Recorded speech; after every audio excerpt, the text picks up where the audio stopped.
அஸ்ஸலாமு அலைக்கும் வரஹ்மத்துல்லாஹி வபரகாத்துஹு. வணக்கம். ஐக்யூ வித் நிசாத் பேச்சூடாக இன்று மிக முக்கியமான ஒரு தலைப்பை பற்றி தான் பார்க்க இருக்கின்றோம், நாட்காட்டி. இந்த நாட்காட்டி தொடர்பான விளக்கம் தரம் 4, 5 அத்துடன் போட்டி பரிசு எழுதக்கூடியவர்களுக்கும் இந்த நாட்காட்டி தொடர்பான விளக்கம் கட்டாயம் தேவைப்படும். அப்போ இந்த காணொலியை ஆரம்பத்திலிருந்து இறுதி வரைக்கும் முழுமையாக பார்த்தீங்கன்னு சொன்னால் தான் 100% பிரயோசனம். அது மட்டும் இல்லாமல் இந்த நாட்காட்டி தொடர்பான கேள்விகளையும் இலகுவாக செய்யக்கூடியதாக இருக்கும். ஸோ நேரடியாக இந்த தலைப்பை பற்றி பார்ப்போம். இப்போ உங்களுக்கு தெரியும், வருடம். இந்த வருடத்தை எடுத்தோம் என்று சொன்னால் ஆண்டு என்று சொல்லப்படும். அந்த வருடத்தை இரண்டாக நாம பிரித்து அவதானிக்க முடியும். முதலாவது சாதாரண வருடம் என்றும், இரண்டாவதாக லீப் வருடம் அல்லது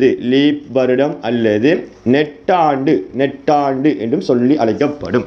இப்போ சாதாரண வருடம் என்று சொன்னால் நீங்கள் அறிந்த விடயம் 365 நாட்களை கொண்டவை தான் சாதாரண வருடம் என்று அழைக்கப்படும். லீப் வருடம் என்று சொன்னால் 366 நாட்களை கொண்டவையாக இருக்கும். இந்த ரெண்டிலையும் என்ன மாற்றங்கள் ஏற்படும் என்றால், அந்த பிப்ரவரி மாதம் 2ஆம் மாதம் சாதாரண வருடத்தில் 28 முடிவடையும். சாதாரண வருடத்தில் பிப்ரவரி மாதம் 28 முடிவடையும். லீப் வருடம் அதாவது நெட்டாண்டு என்று சொன்னால் அது 4 வருடத்துக்கு ஒரு முறை வரும். எல்லா லீப் வருடமும் 4 வருடத்துக்கு ஒரு முறை அமையாது. அதுக்குரிய ஃபுல் விளக்கம் இந்த காணொலியில் உங்களுக்கு கடைசி பகுதியில் புரியக்கூடியதாக இருக்கும். அப்போ அந்த லீப் வருடம் 366 நாட்களை கொண்டு காணப்படும். அதில் பிப்ரவரி மாதம் மட்டும் 29 முடிவடையும். நீங்கள் அது தெரிந்த விடயமாக இருக்கும். அடுத்தது உங்களுக்கு தெரியும், ஒரு வருடத்தில் 12 மாதம் இருக்கும். அந்த 12 மாதங்களும் எத்தனை நாட்களை கொண்டு காணப்படும், ஒவ்வொரு மாதமும் எத்தனை நாட்களை கொண்டு காணப்படும் என்கிற அந்த அடிப்படை விடயமும் தெரியக்கூடியதாக இருக்க வேண்டும். உதாரணத்துக்கு பார்த்தீங்கன்னா, உங்களுடைய இந்த கையை மடித்தீங்கன்னு சொன்னா இந்த முதல் வாரம் மூட்டு வந்தா 31, அந்த மூட்டுக்கு இடையில அந்த பள்ளத்தை சொல்லுவோம் 30 என்று அந்த விடயத்தை நீங்க படித்திருப்பீர்கள் சிறிய வகுப்புல. அப்ப அதன் அடிப்படையில் பாருங்க, ஃபர்ஸ்ட் மூட்டு உங்களுக்கு தெரியும் 31 ஜனவரி, முதலாவது மாதம் ஜனவரி. பிப்ரவரி 28 அல்லது 29 முடிவடையலாம். அப்ப உங்களுக்கு தெரியும், ஜனவரி 31 நாட்களை கொண்டு காணப்படும். பிப்ரவரி 28 அல்லது 29. இது பொதுவான விடயம். சாதாரண வருடத்தில் பிப்ரவரி 28 முடிவடையும். லீப் வருடத்தில் 29 முடிவடையும். அதான் 28 அல்லது 29 என்று போட்டிருக்கணும். அதில் தெளிவாக இருக்கணும். அடுத்து மார்ச் பாருங்க, ஜனவரி பிப்ரவரி மார்ச் என்று சொன்னா உங்களுக்கு தெரியும் 31 முடிவடையும். அங்கே ஏப்ரல் 30, மே 31, ஜூன் 30, ஜூலை 31 முடிவடையும். ஆகஸ்ட் 31 தான் வரும். அங்கே செப்டம்பர் 30 முடிவடையும். October 31, November 30, December 31. இந்த சாதாரண ஒரு வருடத்தை எடுத்தீங்கன்னு சொன்ன பொதுவாக 12 மாதங்களை கொண்டு காணப்படும். அந்த 12 மாதம் ஜனவரி டு டிசம்பர்ல ஒவ்வொரு மாதமும் எத்தனை நாட்களை கொண்டு காணப்படும் என்கிறத நீங்க அறிந்திருக்க வேண்டும். பொதுவான ஒரு விடயம். அதுல ஜனவரி 31, பிப்ரவரி மட்டும் 28 அல்லது 29 என்று சொல்லியிருக்கேன். 28ங்கிறது சாதாரண வருடம் என்று சொன்னா 28. அதை எப்படி கண்டுபிடிக்கிற முறையெல்லாம் உங்களுக்கு பின்னால சொல்லி தரப்படும். லீப் வருடம் என்று சொன்னா 29 முடிவடையும். அங்கே மார்ச் 31, ஏப்ரல் 30, மே 31, June 30, July 31, August 31, September 30, October 31, November 30, December 31 நாட்களை கொண்டு காணப்படும். இதுல ஒரு பேசிக் நாலேஜ் ஒன்று இருக்கணும். என்னன்னு சொன்னா, அடுத்தடுத்து வரக்கூடிய 31 நாட்களை கொண்ட 2 மாதம் இருக்கு. அடுத்தடுத்து வரக்கூடிய 31 நாட்களை கொண்ட 2 மாதம் இருக்கு. அந்த 2 மாதத்தை பார்த்தீங்கன்னு சொன்னா அதுவும் சின்ன ஒரு நோமல் கேள்வியாக தரம் 4, 5 ஆகிய மாணவர்களுக்கும் வரலாம். போட்டி பரீட்சையிலையும் நோமல் கேள்விகளாக இடம்பெறக்கூடியதாகவும் இருக்கலாம். ஜூலையும் ஆகஸ்ட் தான் அடுத்தடுத்து வரக்கூடிய 31 நாட்களை கொண்ட மாதமாக இருக்கும். அதையும் நீங்க என்ன செய்யுங்கன்னா நோட் பண்ணி வைங்க. அதோட இந்த ஒவ்வொரு சாதாரண வருடத்திலையும் லீப் வருடத்திலையும் என்னென்ன சிறப்பம்சங்கள் காணப்படுகின்றது என்கிறத பற்றி முழுமையாக பார்ப்போம். அந்த விடயத்தோட உங்களுக்கு தெரியும், ஒரு ஆண்டு அர்த்தம் என்றா 12 மாதங்கள் இருக்கும். அதே போன்று ஒரு வாரம் என்று சொன்னா 7 நாட்களை கொண்டு காணப்படும். அந்த ஒரு பேசிக் நாலேஜும் எல்லோருக்கும் தெரிந்த விடயம். அடுத்த ஒவ்வொரு வருடத்திலும் உள்ள அந்த சிறப்பம்சங்களை பற்றி பார்ப்போம். இந்த வருடமாக இருந்தாலும் 12 மாதங்கள் காணப்படும். அந்த 12 மாதங்களிலும் எத்தனை நாட்கள் காணப்படும் என்கிற விடயத்தையும் உங்களுக்கு சொல்லி தந்திருக்கேன். இப்போ ஒரு சாதாரண வருடத்தில் இருக்கக்கூடிய மிக முக்கியமான சிறப்பம்சங்களை பற்றி பார்ப்போம். இப்போ உதாரணத்துக்கு இந்த வருடம் 2025ஆம் ஆண்டு என்கிறதால இது ஒரு சாதாரண வருடம். இதை எப்படி இலகுவாக கண்டுபிடிப்பதுன்னு சொன்னா உங்களுக்கு தெரியும். 100 மடங்குங்கிறத எப்படி கண்டுபிடிக்கிற, 100 மடங்கு இல்லாததை எப்படி கண்டுபிடிக்கிறேங்கிற அந்த பேசிக் நாலேஜ் உங்களுக்கு தெரிய வேண்டும். இப்ப 100 மடங்கு என்று சொன்னா ஒரு தரப்பட்ட ஆண்டு 100 மடங்காக இருக்கா என்கிறத முதல் பார்க்க வேண்டும். 100 மடங்காக இருக்கணும் என்றால் தரப்பட்ட ஆண்டினுடைய கடைசி 2 இலக்கமும் தெளிவாக விளங்கணும். கடைசி 2 இலக்கமும் 0 மட்டும் இருக்க வேண்டும். அப்படி இருந்தா 100 மடங்கு. உதாரணத்துக்கு 2000, 2100, 2200 அப்படி கடைசி 2 இலக்கங்களும் 0 காணப்பட்டா அந்த ஆண்டை சொல்லுவோம், அந்த வருடத்தை 100 மடங்குகள் என்று சொல்லப்படும். இப்ப 100 மடங்காக இருந்தா அதை நாம 400 வகுக்கணும். எதால வகுக்கணும்? 400 அந்த பெருமானத்தை வகுக்க வேண்டும், அந்த தரப்பட்ட ஆண்டை வகுக்க வேண்டும். அப்ப தரப்பட்ட ஆண்டு 100 மடங்காக இருக்கும் சந்தர்ப்பத்தில் மட்டும் 400 பிரித்தா, பிரிபட்டா அது நெட்டாண்டு. தெளிவாக கதையை விளங்கணும். பிரிபடும் என்று சொன்னா நெட்டாண்டு, பிரிபடல மீதி வரும் என்று சொன்னா அது நெட்டாண்டு இல்ல, சாதாரண வருடம் என்று அழைக்கப்படும். இப்படித்தான் ஒரு ஆண்டை ஃபர்ஸ்ட்டுக்கு டிவைட் பண்ணணும். முதல் பார்க்கணும் 100 மடங்காக இருக்காண்டு பார்க்க வேண்டும்.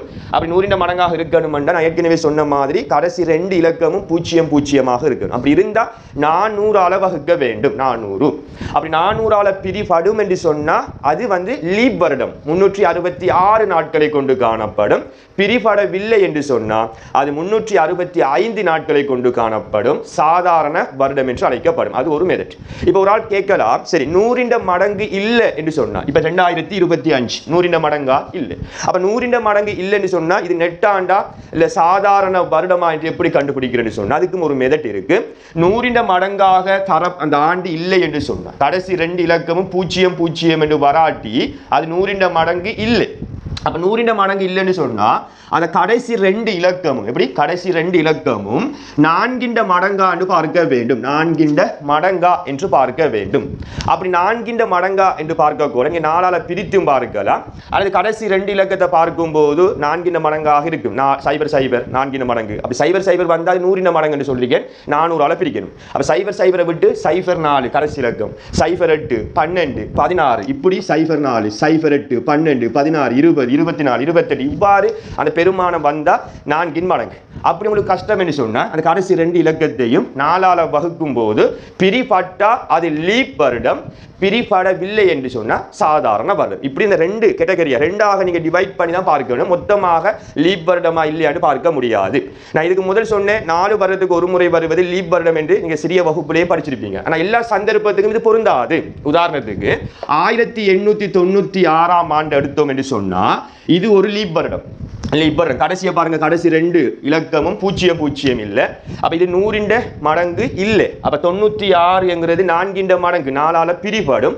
பிரிபடுறதால இது ஒரு நெட்டாண்டு 366 நாட்களை கொண்டு காணப்படும். அதுல பிப்ரவரி மாதம் 29 முடிவடையும் என்று உங்களுக்கு தெரியும். அதன் பிறகு நீங்க படித்த விடயம் 4 வருடத்துக்கு ஒரு முறை தானே. அப்ப இதோட 4 கூட்டக்கோல 1900 என்று வரும். இதை நீங்க லீப் வருடம் என்று எடுத்தீங்க என்று சொன்னா பிழை. ஏனென்றா இப்பதான் இதுக்கு முதல் நான் ஒரு தெளிவான விளக்கம் என்று சொன்னேன். தரப்பட்ட ஆண்டு ஃபர்ஸ்ட்டுக்கு 100 மடங்கா இல்லையான்னு பார்க்கணும். அப்ப 100 மடங்கா இல்லையான்னு பார்க்கிற முறை எப்படி? கடைசி 2 இலக்கத்தையும் பாரு 0. அப்ப 100 மடங்கு. 100 மடங்கு என்று சொன்ன எதால பிரிக்கணும்? 400 தான் வகுக்கிறேன். 400 வகுக்கணும். அப்படி 400 வகுப்படுமா பார்த்துக்கொள்ளுங்க. 400 800 1200 1600 2000 இது 1900. சோ பிரிபடல. அப்ப இது நெட்டாண்டு அல்ல. அப்ப இது ஒரு சாதாரண வருடம் 365 நாட்களை கொண்டு காணப்படும். அப்ப 1896க்கு பிறகு நீங்க சொன்ன மாதிரி 4 வருஷத்துக்கு ஒரு முறை வருவது லீப் வருடம் என்றா 1900 லீப் வருடமாக அமைய வேண்டுமா? வேண்டாமா? வேண்டும். ஆனா அப்ப எல்லா அந்த 4 வருஷத்துக்கு ஒரு முறை வரக்கூடிய எல்லா ஆண்டுகளும் லீப் வருடம் இல்லை. அப்ப இந்த 2 பிரிவை நீங்க தெளிவாக விளங்கி கொண்டீங்கன்னு சொன்னா எது லீப் வருடம் எது லீப் வருடம் இல்லை. அப்ப லீப் வருடம் 366 நாட்களை கொண்டிருக்கும். லீப் வருடம் இல்லைன்னு சொன்னா 365 நாட்களை கொண்டிருக்கும். அதை எப்படி கண்டுபிடிக்கிறங்கிற முறை உங்களுக்கு தெரிந்தா முதல் இது எந்த ஆண்டு, இது சாதாரண வருடமா லீப் வருடமாங்கிறத இனம் காணக்கூடியதாக இருக்கணும். அப்ப திருப்பியும் சொல்றேன், ஒரு ஆண்டு தரப்படும் பொழுது கடைசி 2 இலக்கமும் 0 இருந்தா அது 100 மடங்கு. 100 மடங்கு என்று சொன்னா அந்த ஆண்டை 400ஆல வகுக்க வேண்டும். அப்படி பிரிபட்டா அது நெட்டாண்டு, பிரிபடவில்லை என்று சொன்னால் சாதாரண வருடம். அது முதலாவது பாயிண்ட். அடுத்தது 100 மடங்காக இல்லாத ஆண்டுகள் தரப்படும் போது அந்த ஆண்டை 4ஆல பிரிக்க வேண்டும். அப்ப நீங்க மொத்தமாக 4ஆல பிரித்தும் பார்க்கலாம், அல்லது கடைசி 2 இலக்கத்தை பார்க்கும் போது அது 4 மடங்காக இருந்தா நீங்க 4ஆல பிரித்தும் பார்க்கலாம். இல்ல 4 மடங்குன்னு சொல்லக்கூடிய இந்த அமைப்புல காணப்பட்டா அது லீப் வருடம். அப்படி இல்லைன்னு சொன்னா சாதாரண வருடம். அப்ப எதை 400ஆல பிரிக்கணும், எதை 4ஆல பிரிக்கணும் என்கிற விடயம் தெரிந்தாதான் ஒரு தரப்பட்ட ஆண்டு லீப் வருடமா சாதாரண வருடமாங்கிறத உங்களுக்கு இனம் காணக்கூடியதாக இருக்கும். கொள்ள வேண்டும், ஒரு ஆண்டு தரப்படும் பொழுது அந்த லீப் வருடமா இல்லையா என்கிறத எவ்வாறு இனம் காண்பது என்கிற விடயம் உங்களுக்கு சொல்லி தரப்பட்டிருக்கு. இப்ப இந்த வருடம் 2025ஆம் ஆண்டை பாருங்க. இது ஒரு லீப் வருடமா சாதாரண வருடமா என்கிறத கண்டுபிடிக்கணும் என்றா விரைவாக பார்க்கணும். இந்த தரப்பட்ட ஆண்டு 100 மடங்கா என்கிறத முதல் பார்க்கணும். எல்லாத்தையும் 4ஆல பிரித்து பார்க்க கூடாது. அப்ப கடைசி 2 இலக்கத்தையும் பாருங்க, 25 0 வரல. சோ இது 100 மடங்கு இல்ல. அப்ப 100 மடங்கு இல்லைன்னு சொன்னா அந்த தரப்பட்ட ஆண்டை 4ஆல பிரிக்கணும். சோ இது 4ஆல பிரிபடாது. இலகுவாக பார்க்கிற முறை கடைசி 2 இலக்கத்தை பாருங்க, இது 4 மடங்கு இல்ல. அப்ப 4ஆல பிரிபடாது. பிரிபடாட்டி இந்த 2025ஆம் ஆண்டு ஒரு சாதாரண வருடம். 365 நாட்களை கொண்டு காணப்படும். பிப்ரவரி மாதம் 28 முடிவடை.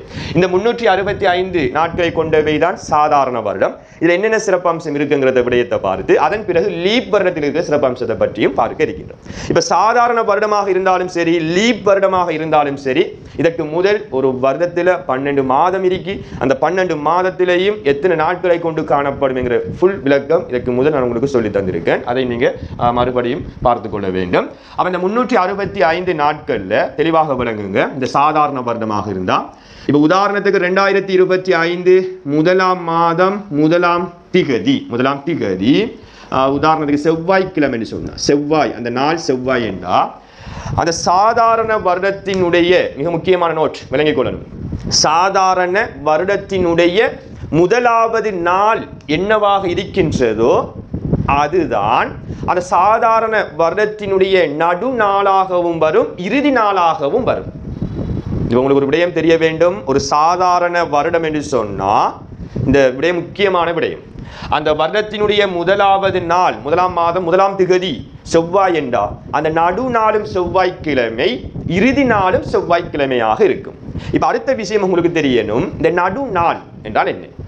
இப்ப 365 நாட்களை கொண்டவைதான சாதாரண வருடம். அப்ப அந்த கூட்டுத்தொகை ஒற்றை எண்ணா இல்லையா? ஒற்றை எண். அப்ப ஒற்றை எண் தரப்படும் போது மட்டும்தான் நடு நாள் வரும். இரட்டை எண்ணுக்கு நடு இல்லை. அப்ப லீப் வர்றதுக்கு நடு நாள் இல்லை. அதை விளங்கிக் கொள்ளணும். அப்ப லீப் வர்றதுக்கு நடு நாள் இல்லை. சாதாரண வர்றதுக்கு மட்டும்தான் நடு நாள் இருக்கு. அது எத்தனையாவது நாள்ங்கிறத எப்படி கண்டுபிடிப்பதுண்டா அந்த 365ஓட ஒண்ட கூட்டி, அந்த ஒற்றை எண்ணோட ஒண்ட கூட்டி அதை 2ஆல பிரிக்க வேண்டும். அப்ப 366 அதை 2ஆல வகுத்தீங்கன்னா 183வது நாள் தான் நடு நாள். அப்ப 2025 அது எத்தனையாம் மாதமாக இருக்கும் என்றால் ஜூலை, அதாவது 7ஆம் மாதம் 2ஆம் திகதி தான் நடு நாள். அது செவ்வாய் என்று வரும். அதுவும் செவ்வாய். இது எப்படி கண்டுபிடிக்கிற, ஜூலை 2ங்கிறத எப்படி கண்டுபிடிக்கிறங்கிறத நீங்க புரிந்து கொள்ள வேண்டும். அந்த பேசிக் விடயத்தையும் சொல்லித்தாரன், பிரச்சனை இல்லை. உங்களுக்கு தெரியும் ஜனவரி என்கிறது 31 நாள். இது சாதாரண வருடம் என்கிறதால பிப்ரவரி மாதம், பிப்ரவரி 28 நாள். மார்ச் மாதம் 31, ஏப்ரல் 30, அங்கே மே 31, ஜூன் 30. அப்ப இவ்வளவு டைம் கூட்டுவோமா? ஜூனுக்கு பிறகு தானே ஜூலை. ஸோ அந்த ஜூன் வரை கூட்டிக் கொள்ளுவோம். அப்ப 1 மற்றும் 9 10 11, 1 மிச்சம் 4 6 9 12 15 18. அப்ப 181 நாள் வருது மொத்தம். அப்ப நடு நாளுங்கிறது எத்தனையாவது நாள்? 183வது நாள். அப்ப 183வது நாள் என்று சொன்னா நமக்கு இன்னும் 2 நாளை கூட்டணும். இந்த 183 181 அதனால தான் அப்ப ஜூலை பாருங்க ஜூலை மாதம் 7ஆம் மாதம் ஒன்றும் வராது அப்ப 2 கூட்டக்குள்ள 183 அதனால ஜூலை 2 என்று போட்டிருக்கேன் இதான் கண்டுபிடிக்கிற முறை இப்போ உங்களுக்கு புரிந்திருக்கும் சரிதானே அப்ப நான் 1ஆம் மாதம் 1ஆம் தேதி செவ்வாய் என்றா அந்த சாதாரண வருடத்தினுடைய 2025 7ஆம் மாதம் 2ஆம் தேதி தான் நடுநாள் நோட் பண்ணிப்பீங்க நடுநாள் அதுவும் செவ்வாய்க்கிழமையாக இருக்கும் அந்த ஆண்டினுடைய இறுதி டிசம்பர் மாதம் 31ஆம் தேதியும் அதே நாள் என்று சொல்லியிருக்கேன் அப்ப இதுல இருந்து உங்களுக்கு விளங்கணும் ஒரு சாதாரண வருடத்தினுடைய ஆரம்ப நாள் செவ்வாய் என்றா நடுநாளும் செவ்வாய் இறுதி நாளும் செவ்வாய்க்கிழமை ஆரம்ப நாள் திங்கள் என்று சொன்னா நடுநாளும் திங்கள் இறுதி நாளும் திங்கள் ஆரம்ப நாள் புதன் என்று சொன்னா நடுநாளும் புதன் இறுதி நாளும் புதனாக இருக்கும் அப்ப இந்த பேசிக் விடயம் உங்களுக்கு இப்ப புரிந்திருக்கும் அப்படிதானே அடுத்தது உங்களுக்கு தெரியணும் இப்போ ஒரு வருடத்தெடுத்தம் என்று சொன்னா அதுல பொதுவாக லீப்போ நெட்டான் அந்த சாதாரண வருடமோ அதுல 52 வாரங்கள் இருக்கு மொத்தமாக எத்தனை வாரங்கள் இருக்கும் எல்லா வருடத்திலேயும் 52 வாரம் இருக்கு ஒரு வாரம் எத்தனை நாட்களை கொண்டு காணப்படும் 7 நாட்களை கொண்டு காணப்படும் ஒரு வாரம் ஒரு கிழமை 7 நாள் அப்படி மொத்தம் ஒரு வருடத்தில் அது சாதாரண வருடமாக இருந்தாலும் சரி லீப் வருடமாக இருந்தாலும் சரி அந்த 52 வாரங்கள் காணப்படும் இப்ப நீங்க 52 7ஆல பெருக்குவோம் ஏன் 7ஆல பெருக்கணும் ஒரு கிழமை 7 நாட்களை கொண்டு காணப்படும் 7 நாள் அதனால 7ஆல பெருக்க போல பாருங்க 7 2 14 1 மிச்சம் 7 5 35 3 36 அப்ப 364 நாட்கள் தான் வருது அப்ப நான் 52 வாரம் என்று சொல்லியிருக்கேன் அப்ப 52 வாரத்துல கூட்டுத்தொகை 364 நாட்கள் வருது ஆனா ஒரு சாதாரண வருடம் 365 அப்ப ஒரு நாள் என்ன செய்யுது குறைவடையுது அப்ப இதுல நல்லா விளங்கிக் கொள்ளுங்க இதுக்குரிய விளக்கம் சொல்ல போறேன் 52 வாரம் என்று சொன்னா இப்ப உதாரணத்துக்கு அந்த ஆரம்ப நாள் நான் செவ்வாய்க்கிழமை என்று போட்டு அப்ப செவ்வாய் 52 சரிதானே அடுத்து புதன் 52 வியாழன் இப்படி நல்லா கவனிக்கணும் செவ்வாய் தான் ஆரம்பம் அப்ப செவ்வாய் ஆரம்பம் என்கிறதால செவ்வாய் 52 புதன் 52 வியாழன் 52 நாட்கள் வெள்ளி 52 சனி 52 ஞாயிற்றுக்கிழமை 52 நாட்கள் அதான் கருத்து 52 வாரம் என்றா செவ்வாய் வந்து 52 செவ்வாய் வரும் புதன் 52 புதன் 52 வியாழன் 52 வெள்ளி இப்படி 52 நாட்கள் இருக்கும் அவ்வளோத்தையும் கூட்டக்குள்ள தான் 364 நாள் வரும் ஆனா ஒரு சாதாரண வருடம் 365 அல்லவா அப்ப அந்த ஒரு நாள் எதனுடன் சேர்க்கப்படும் என்றா அந்த வருடத்தினுடைய முதலாவது நாள் என்ன செவ்வாய் தானே நான் சொன்ன உதாரணத்தின்படி அப்ப அந்த செவ்வாயில வந்து மாற்றம் கொண்டு வரும் அந்த எந்த வருடத்தினுடைய ஆரம்ப நாள் என்னவாக இருக்கின்றதோ அது மட்டும் 53 நாட்களை கொண்டிருக்கும் 53 வாரம் இல்லை அந்த நாள் மட்டும் 53 நாட்களும் ஏனைய நாட்கள் 52 நாட்களை கொண்டிருக்கும் ஏனைய நாள் 52 நாட்களை கொண்டிருக்கும் இப்ப ஆரம்ப நாள் புதன் என்று சொன்னா புதன் மட்டும் 53 நாட்களை கொண்டு காணப்படும் ஏனைய நாள் 52 நாட்களை கொண்டு காணப்படும் தெளிவாக விளங்கணும் ஆரம்ப நாள் வெள்ளிக்கிழமை என்று சொன்னா வெள்ளி மட்டும் 53 நாட்களை கொண்டு காணப்படும் ஏனைய நாட்கள் 52 இருக்கும் ஏனைய நாட்கள் வந்து 52 நாள் இருக்கும் இப்படித்தான் அந்த விடயம் கண்டுபிடிக்கப்படும் இது ஒரு சாதாரண வருடத்தில் இருக்கக்கூடிய சிறப்பம்சம் ஆரம்ப நாள் நடுநாள் இறுதி நாள் மூன்றும் ஒரே நாட்கள்ல வரும் ஒரு வருடம் 52 வாரம் என்கிறதால 52 7ஆல பெருகின 364 நாட்கள் வருது சோ சாதாரண வருடம் 365 அல்லவா அந்த ஒரு நாள் எதனுடன் சேரும் என்றால் அந்த வருடத்தினுடைய ஆரம்ப நாள் எதுவாக தரப்படுகின்றதோ அந்த நாளில மட்டும் ஒரு நாள் கூடும் ஏனைய நாட்கள் 52 நாட்களை கொண்டு காணப்படும் அப்ப இது செவ்வாய் என்கிறதால நான் உதாரணம் செவ்வாய் என்கிறதால செவ்வாய் மட்டும் 53 தடவை வரும் ஏனைய நாட்கள் 52 தடவைகள் வரும் இதுதான் ஒரு சாதாரண வருடத்தில் இருக்கக்கூடிய மிக முக்கியமான அப்ப உங்களுக்கு தெரியும் லீப் வருடம் என்றா நிறைய விடயம் பேசிட்டேன் 366 நாட்களை கொண்டவை தான் லீப் வருடம் அதுல பிப்ரவரி மாதம் 29 முடிவடையும் இப்ப இந்த லீப் வருடத்துல வார சிறப்பம்சத்தை பார்த்தீங்கன்னா உதாரணத்துக்கு 2028ஆம் ஆண்டு இந்த ஆண்டை பாருங்க இது லீப் வருடமா இல்லையாங்கிறத முதல் பாருங்க அப்ப தரப்பட்ட ஆண்டினுடைய கடைசி 2 இலக்கத்தையும் பாருங்க 00 0 இல்லை என்று சொன்னா இது ஒரு 100 மடங்கு இல்லாத ஆண்டு 100 மடங்கு என்று சொன்னா கட்டாயம் 0 தான் வர வேண்டும் கடைசி 2 இலக்கமும் அதை 400ஆல பிரிக்கணும் பிரிபட்ட நெட்டாண்டு பிரிபடல் என்றா சாதாரண வருடம் அதே போன்று ஒரு 100 மடங்கு அல்லாத ஆண்டு தரப்படும் பொழுது 4ஆல பிரிக்க வேண்டும். அப்ப கடைசி 2 இலக்கத்தை மட்டும் பார்த்தா போதும். 4ஆல பிரித்து பாருங்க, அல்லது பார்க்கும் போதே விளங்கும். இது 4 மடங்கு. ஸோ 4 மடங்கு என்று சொன்னா என்ன, லீப் வருடம், நெட்டாண்டு. அப்படி இல்லைன்னு சொன்னா சாதாரண வருடம். அப்ப 2028ஆம் ஆண்டு எடுத்துக்கொள்றேன். அப்ப இது ஒரு லீப் வருடம், 366 நாட்களை கொண்டு காணப்படும். இந்த லீப் வருடத்தில் இருக்கக்கூடிய சிறப்பம்சத்தை பற்றி தான் பார்ப்போம். அப்ப இந்த லீப் வருடத்தில் உதாரணத்துக்கு 2028 முதலாம் மாதம் 1ஆம் திகதி புதன் என்று சொன்னா, புதன் கிழமை என்று சொன்னா, இந்த லீப் வருடத்தில் பிள்ளைகள் நடுநாள் வராது. ஆரம்பத்திலேயும் சொல்லிட்டேன். காரணம் 366ங்கிறது இரட்டை எண். அப்ப இரட்டை எண்ங்கிறதால இதுக்கு நடுநாள் இல்லை. அப்ப லீப் வருடத்துக்கு நடுநாள் இல்லைங்கிறத விளங்கிக் கொள்ளுங்க. ஒற்றை எண்ணாக இருந்தால் மட்டும்தான் நடு என்கிறது வரும். இரட்டை எண்ணாக இருந்தால் என்ன செய்யாது, வராது. ஸோ லீப் வருடத்துக்கு நடுநாள் இல்லை. அப்ப ஒரு லீப் வருடத்தினுடைய முதலாம் மாதம் 1ஆம் திகதி புதன்கிழமை என்று சொன்னா, அந்த ஆண்டினுடைய கடைசி மாதம், அதாவது 12ஆம் மாதம் 31ஆம் திகதி இறுதி நாள் வியாழன் என்று வரும். வியாழன். அப்ப தெளிவாக விளங்கணும். ஆரம்ப நாள் என்னவாக இருக்கின்றதோ அதுல இறுதி நாள் ஆரம்ப நாளுக்கு அடுத்த நாளாக அமையும் என்கிறத விளங்கிக் கொள்ள வேண்டும். அப்ப புதன் என்று சொன்னா வியாழன், வெள்ளி என்று சொன்னா சனி என்றா ஞாயிறு. இப்படி ஆரம்ப நாள் எதுவாக வருகின்றதோ அதற்கு அடுத்த நாள் தான் அந்த வருடத்தினுடைய இறுதி நாளாக அமையும் என்கிறத விளங்கிக் கொள்ள வேண்டும். ஆனா சாதாரண வருடம் அப்படி இல்லை. அதுக்கு நடு நாள் வரும். ஆரம்ப நாள் என்னவாக இருக்கின்றதோ அதுதான் நடு நாளாகவும் வரும், இறுதி நாளாகவும் வரும். அந்த மூன்றும் ஒரே நாட்களை கொண்டு காணப்படும். ஆரம்ப நாள், நடுநாள், இறுதி நாள். லீப் வருடம் என்று சொன்னா ஆரம்ப நாளுக்கு அடுத்த நாள் தான் இறுதி நாளாக இருக்கும். புதன் என்று சொன்னா வியாழன் என்கிறத விளங்கிக் கொள்ள வேண்டும். உதாரணத்துக்கு எடுத்திருக்கேன். இதுலயும் எந்த வருடத்தை எடுத்தாலும் 52 வாரம் தான் காணப்படும். எந்த லீப் வருடமோ அல்லது சாதாரண வருடமாக இருந்தாலும் சரி, மொத்தமாக 52 வாரங்கள் இருக்கு. இந்த 52 வாரத்தில் இப்ப கணக்கு பார்ப்போம். ஒரு வாரம் 7 நாள். அப்ப 7ஆல பெருக்கினா 364 நாட்கள் தான் மொத்தமாக வருது. அப்ப லீப் வருடம் என்று சொன்னா 366 நாட்களை கொண்டிருக்கும். அப்ப 2 நாட்கள் குறைவாக இருக்கு. அப்ப இதுல தெளிவாக பாருங்க. இந்த ஆரம்ப நாள் புதன். அப்ப புதன் கிழமை என்று சொன்னா புதன் 53 தடவைகள் வரும். வியாழன் 53 தடவைகள் வரும். ஏனைய நாட்கள் எல்லாம் 52 தடவைகள் வரும். வெள்ளி, சனி 52, அங்கால ஞாயிறு 52, திங்கள் 52, அதே போன்று செவ்வாயும் 52. அப்ப இதுல தெளிவாக விளங்கிக் கொள்ளுங்களா. ஆரம்ப நாள் புதன் என்று சொன்னா புதன் எத்தனை, 53, ஒன்று கூட 53 தடவை வரும். அதுல இறுதி நாள் என்ன, வியாழன் தானே. ஸோ வியாழனும் 53 தடவை வரும். ஏனைய நாட்கள் ஒவ்வொன்றும் 52 தடவைகள் வரும். இதை நீங்க கூட்டி பார்த்தீங்க என்று சொன்னா 366 நாட்களை கொண்டு காணப்படும். இப்ப நீங்க எனக்கு விரைவாக சொல்லி பாருங்க. ஆரம்ப நாள் வெள்ளி.